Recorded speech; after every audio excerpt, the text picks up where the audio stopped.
नमस्ते, मैं कुणाल गोला आपका स्वागत करता हूं निष्ठा ध्वनि में।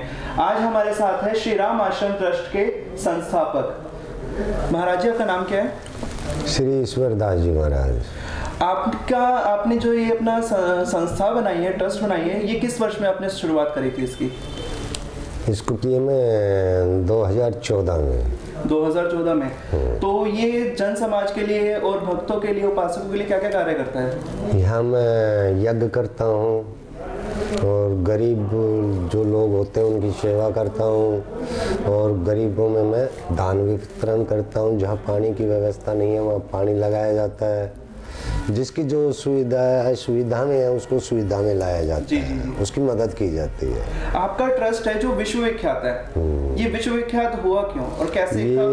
इसके विषय में बताएं हमें।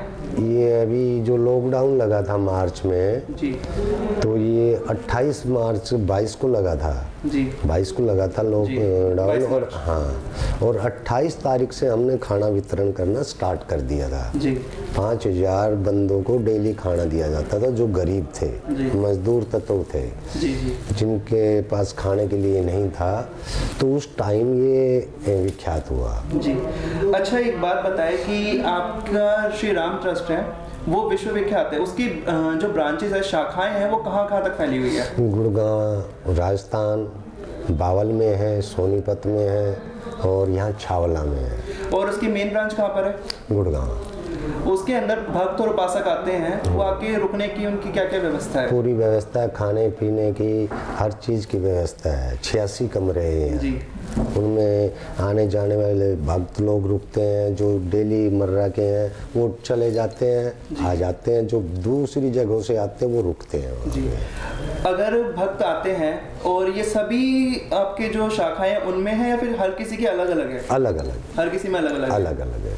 आप जो भक्त होते हैं जो श्री राम पे बना है, जो श्री राम नाम पे बना है आश्रम आपका, इसके मुख्य आराधक श्री राम है या फिर कोई और देवता भी है? नहीं, जो हमने श्री राम आश्रम ट्रस्ट दिया है इसके आराध्य श्री राम है। और इनके जो सेवक हैं हनुमान जी, ये हमने इनको नाम दिया मंदिर का हनुमान मंदिर। जी, हनुमान मंदिर। इसकी मेन ब्रांच राजस्थान में है? नहीं, मेन ब्रांच गुड़गांव में है जी। ये और सारी ब्रांचें हैं जी। अगर मैं बात करूं, जो अभी फिलहाल में ही राम मंदिर बना था लॉकडाउन के अंदर ही, जिसकी काफी चर्चा रही है, उसमें आपने क्या योगदान दिया? उसमें हमने थोड़ा ही योगदान किया है जी। जैसे कि कुछ पैसों से जी। हाँ, अच्छा। क्योंकि श्रद्धा पूर्वक मांगा गया था तो श्रद्धा पूर्वक वहाँ पे भेजा गया था जी। आप अपने विषय में बताएं कि आपने क्या साधना सिद्धि वगैरह करी थी? आपने घर त्याग दिया है, क्या हुआ था इस विषय में? हाँ, ये मैं बचपन से ही हनुमान जी का आराध्य रहा। बचपन से ही? हाँ जी। 6ठी क्लास से ही मैंने हनुमान जी का उपासनाएं करना स्टार्ट कर दिया था। जी, जी। फिर जैसे आगे बढ़ते चले गए, फिर परिवार ने शादी कर दिया, 3 बच्चे हुए जी। फिर मैं अपने आप को समझ नहीं पाया कि मैंने एक बहुत बड़ा पाप कर दिया, गलत कर दिया। जैसे हनुमान जी ब्रह्मचारी थे वैसे ही थे। हाँ, तो मैं हनुमान जी की उपासना करता हूँ और मैंने ये सृष्टि डगमगा दी। जी, जी। तो मैं कहा इसका प्रायश्चित भी होना चाहिए। तो मैं अपना परिवार, अपने रिश्तेदार सभी को त्याग के, अपनी प्रॉपर्टी वगैरह सबको त्याग करके मैं सादगी में लग गया। तो ये आपने किस उम्र में किया था? उस वक्त की उम्र क्या थी? ये मेरी उम्र होगी 22-23 साल की। 22-23 साल में आपने छोड़ दिया। और अब आपकी क्या उम्र है? अब मेरी उम्र है 54। यानी आपने इतने वर्षों से सब छोड़ रखा है, आपको कभी उनका याद वगैरह नहीं आई? आती है, मिलता हूँ जी, आके बैठता हूँ, चला जाता हूँ जी। कोई मेरा उनसे कोई संपर्क नहीं, लेना देना कोई नहीं है। अच्छा, आप अपनी रोजमर्रा की क्रिया में क्या क्या करते हैं? योग, साधना, जप? मैं साधना करता हूँ, जप में विश्वास करता हूँ और तप में मेरा बल है जी। तप करता हूँ मैं जी। आपका जो संस्था है ये किस चीज को बढ़ावा देती है, योग को या फिर जाप इत्यादि? नहीं, तप को जी। अच्छा, इससे जुड़ने के लिए हमें क्या क्या करना चाहिए? आपकी संस्था से जुड़ने के लिए हम लोगों को? हाँ, तो इससे क्या है कि आपको हनुमान जी की आराधना करनी होगी, श्री राम का नारा देना होगा, श्री राम की आराधनाएं चलेंगी, श्री राम का जाप चलेगा जी। अच्छा महाराज जी, आप ये बताएं कि जो हनुमान जयंती आती है उसमें आपके मुख्य आराध्य तो हनुमान जी, जैसे आपने बताया हनुमान जी के आराध्य श्री राम थे, है मतलब कि, तो आपने हनुमान जयंती पे ऐसे क्या क्या विशेष चीजें करी हैं जो बहुत ज्यादा विख्यात हुई? हाँ, यहाँ पे हनुमान जयंती को दंगल लगता है जी। 3 दिन पहले भंडारा चलाया जाता है जी। यहाँ पे आने जाने यात्रियों को, जो आने जाने वाले यात्री हैं उनकी सुविधा रखी जाती है, हर तरीके की सुविधा होती है। तो पुलिस प्रशासन आता है उनको सुविधा के लिए, और वहाँ पे लाखों इंसान आता है दंगल पे। दंगल में आपके? हाँ। तो ये दंगल हनुमान जी को रिप्रेजेंट करता है? हाँ। अच्छा, ये जो दंगल होता है ये 3 दिन तक चलता है? उस बीच में एक ही दिन चलता है। एक ही दिन चलता है? 3 दिन पहले भंडारा स्टार्ट किया जाता है। आपने कैसे कैसे यज्ञ करे हैं फिर इस विषय में बताएं? मैं यज्ञ किए हैं कि भाई धर्म की स्थापना के लिए, स्कूल में यज्ञ किए हैं बच्चों को ज्ञान के लिए। जी जी। इससे शुद्ध वातावरण और पोल्यूशन का नाश होता है और धर्म का बचाव रहता है, इसमें धर्म बचाया जाता है। जी। तो फिर आप किसी मंदिर वगैरह से भी जुड़े हैं?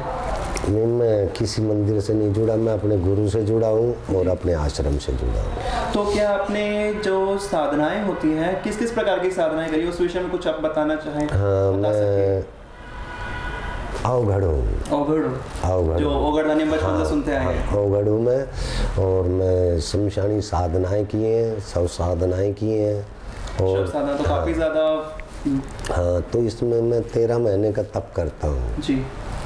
एक ही पैर पे रख के 13 महीने का तप होता है। 1.25 मन बोझ। आप अभी भी करते हैं या फिर पहले कर चुके हैं? अब भी करता हूँ। अभी भी करते हाँ, हैं? 16 तप कर चुका हूँ जी। 13 महीने का एक ही तप होता है। अंजल त्याग के 1.25 मन की बेल है मेरी, सर पे रख के एक ही पैर पे खड़ा होता हूँ। हठ योग करता हूँ। ये अलग ही जगह होती है फिर ये? नहीं, गुप्त जगह होती है। गुप्त जगह होती है? गुप्त जगह होती है, पर्वत वगैरह किसी जगह पर।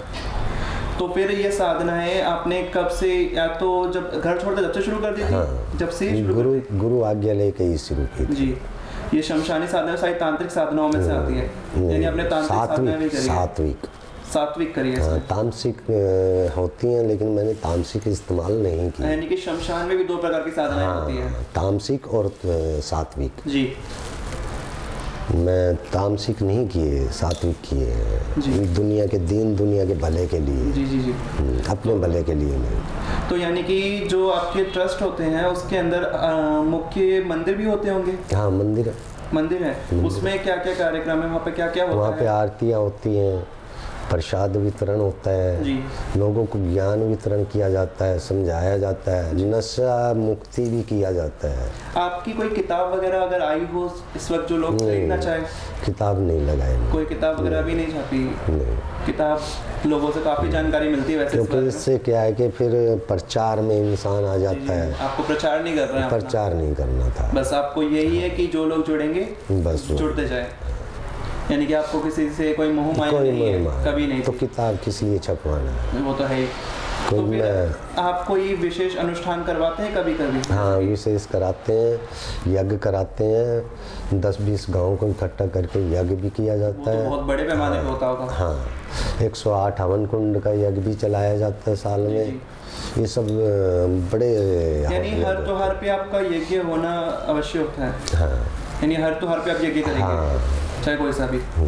जी। तो फिर जो राम जन्म होता है, यानी राम नवमी आती है और दशहरा आता है, उस पे आपका क्या योगदान रहता है? उसमें भी भंडारा ही चलता है। भंडारे कराते हैं? भंडारे कराते हैं उसमें जी। जो गरीबों को दान दिया जाता है। जी। और अभी जो संक्रांति आएगी, इसमें जो कमा खा नहीं सकते लोग, जो अपाहिज हैं, नेत्रहीन हैं, कोढ़ी हैं, उनको वस्त्र और बिस्तर दान किया जाता है। तो जब आप दान करते हैं तो आप जो कन्याएं होती हैं उनका विवाह वगैरह भी करवाते हैं? हाँ, विवाह कराते हैं। विवाह कराते हैं? विवाह कराता हूँ। अगर कोई कार्ड आ जाता है श्री राम के चरणों में, जो कार्ड आता है उसको मैं कन्यादान के रूप में ट्रस्ट की तरफ से एक पैकेज देता हूँ। जी जी। कि आपका ट्रस्ट ये सब प्रोवाइड कराता है कन्यादान के लिए? हाँ। यानी कि जो जिनकी शादी नहीं हो रही है उनको आप विवाह भी करा देते हैं। जी। आपके पास लोग खुद आते हैं या फिर आप लोगों के पास जाते हैं? नहीं, खुद ही आ जाते हैं, और नहीं भी आते तो ट्रस्ट है। जी। अच्छा महाराज जी, आपका बहुत बहुत धन्यवाद, आपने हमें अपना इतना कीमती वक्त दिया। धन्यवाद। नमस्कार।